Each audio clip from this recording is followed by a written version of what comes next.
l'appel de l'Évangile. Donc on a réintroduit des choses de cet ordre. On a réaffirmé, c'est revenu assez, si vous voulez, ça je crois que c'est resté, c'est une chose forte qui a été ressortie, qui était, on pourrait dire, il y a un grand risque à employer des expressions dures, ou plutôt des expressions qui parlent d'une situation objective, d'en parler d'une manière telle que les personnes qui sont dans ces situations le prennent pour elles et non pas pour la situation qu'ils sont en train de vivre. Quand on vit une situation et qu'on parle de la situation, il faut le faire avec précaution. Et par exemple, un certain nombre d'expressions comme état de péché, vous vivez en état de péché mortel, de pécheur public, n'ont pas paru les mieux adaptés pour parler de ces choses-là, parce que forcément, ça ne peut que blesser. Ça ne peut que blesser. Et comme c'est des réalités qu'on vit,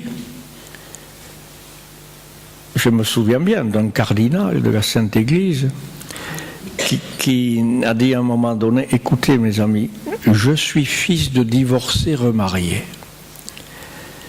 Est-ce que je ne peux dire à mes parents qu'une chose, vous vivez en état de péché? Est-ce que j'ai que ça à leur dire? Est-ce que j'ai que ça à leur dire?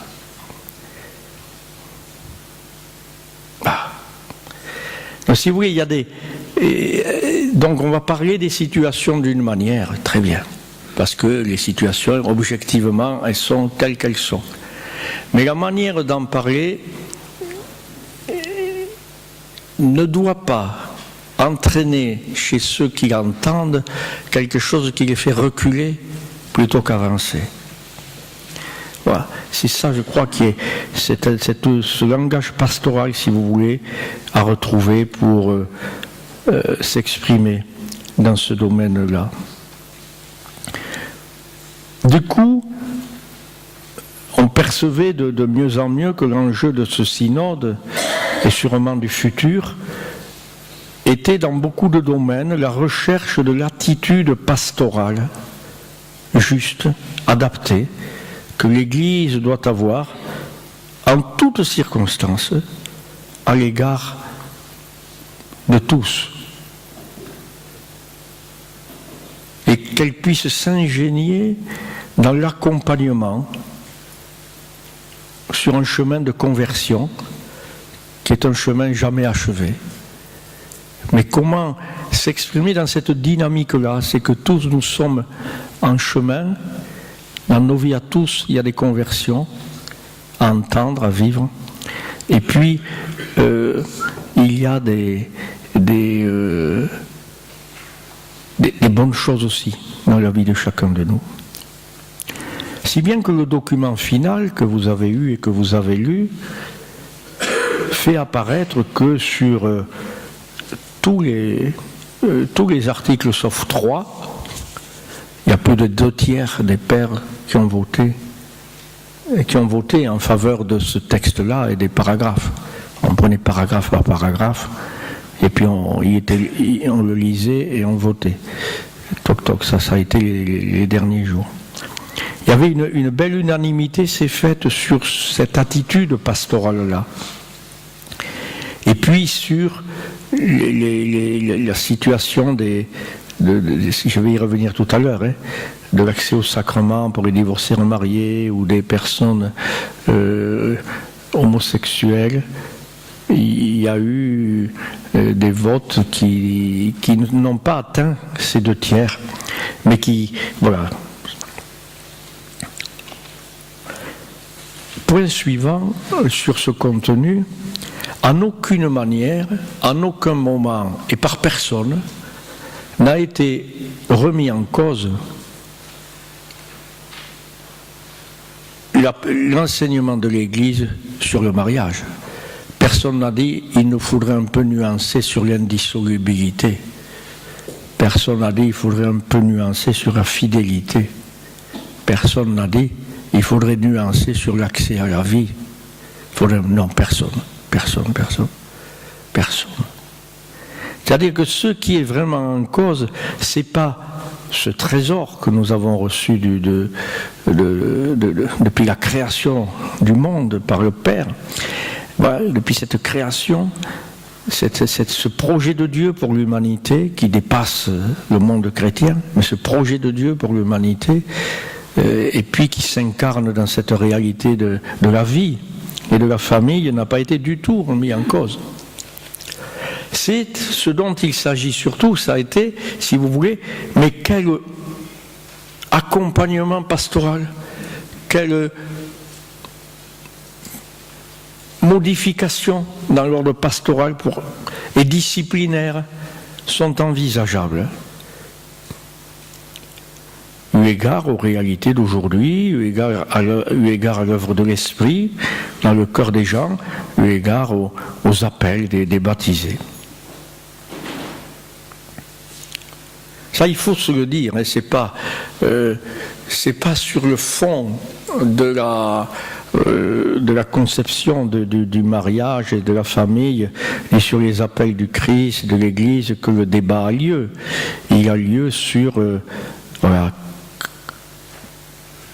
que fait-on du pécheur que nous sommes tous, et que fait-on du pécheur par rapport à ce domaine-là de sa vie.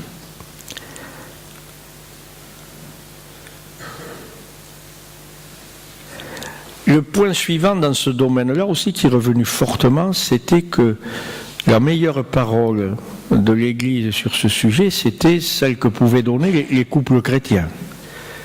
Voilà, c'est pas tant nos discours de ministres ordonnés que le témoignage des familles et des couples chrétiens qui va être le meilleur langage.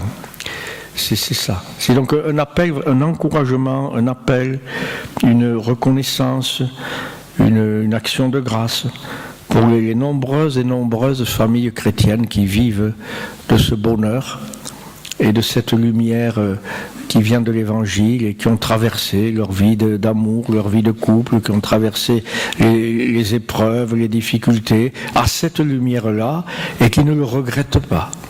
Et qui au contraire s'en réjouissent et peuvent en témoigner, et que ça c'était le plus précieux sûrement, c'était le plus précieux, ce témoignage-là des familles chrétiennes, premiers engagés dans cette pastorale, et dans cette pastorale de la famille, dans cette pastorale de... Voilà. Ça c'est très important. J'en viens maintenant dans une troisième partie, au débat. Qu'est-ce que c'est qui est en débat? Quels sont les points qui ont été en débat, qui sont toujours en débat, qui le seront sûrement encore bien longtemps, mais qui sont les nôtres actuellement et qui sont, entre autres, travaillés dans cette année, entre les deux synodes. Le premier point, c'est quelque chose autour de la tension au sens que ça tienne en équilibre, quoi, qu'il faut les deux pour que ça tienne. Il faut les deux pour que ça tienne. Entre ce qu'on appelle de deux mots rapides, la loi et la miséricorde. Ou bien, si vous voulez, quand on parle de l'Église, mère et enseignante. Elle est mère et elle est enseignante. Ah, la loi et la miséricorde. La mère et une enseignante. Voilà. On voit bien comment, vous-même, dans votre expérience, pour ceux qui êtes mariés, dans l'expérience familiale, on voit bien que parents et enseignants, par rapport aux enfants, aux générations qui suivent, c'est une tension nécessaire. On ne peut pas faire comme si tous les actes posés étaient irrépréhensibles, et on ne peut pas non plus accabler les enfants de reproches permanents. Il faut tenir les deux. Il faut leur apprendre qu'il y a des comportements qui vont mal finir, et il faut le faire de telle manière qu'ils ne croient pas qu'on a perdu confiance en eux et qu'il n'y a rien de possible avec eux. Et au fond, c'est ça. Cet équilibre à trouver entre la loi et la miséricorde en Église est de cet ordre-là aussi.